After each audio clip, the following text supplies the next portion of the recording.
আসসালামু আলাইকুম। বগুড়া চেম্বারে ডেন্টাল ব্রেসেস ট্রিটমেন্টের ভিডিও নিয়ে চলে আসলাম।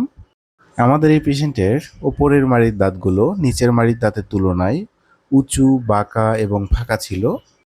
১ মাস আগে চিকিৎসা শুরুতে যে মডেল নেওয়া হয়েছিল, এতে দেখা যাচ্ছে ২ পাশে ২ টি ক্যানিন দাঁত বাঁকা এবং সামনের ২ দাঁতের মাঝখানে ফাঁকা এবং সামনের দাঁত উঁচু রয়েছে এবং পেশেন্টের দাঁতগুলো পরিবর্তন লক্ষ্য করা যাচ্ছে।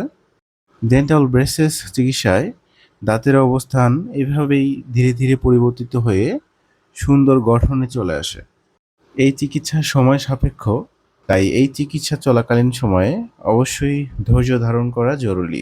ডেন্টাল ব্রেসেস চিকিৎসার ক্ষেত্রে সরাসরি চেম্বার ভিজিট করে, সরাসরি ক্লিনিক্যাল ডায়াগনোসিস করে, ট্রিটমেন্ট প্ল্যানের মাধ্যমে আদার্স প্রসিডিওর মেনটেন করে তারপর চিকিৎসার সিদ্ধান্ত নেওয়া হয়। তথ্য, পরামর্শ ও সিরিয়ালের জন্য সরাসরি ফোন নম্বরে যোগাযোগ করবেন। ধন্যবাদ।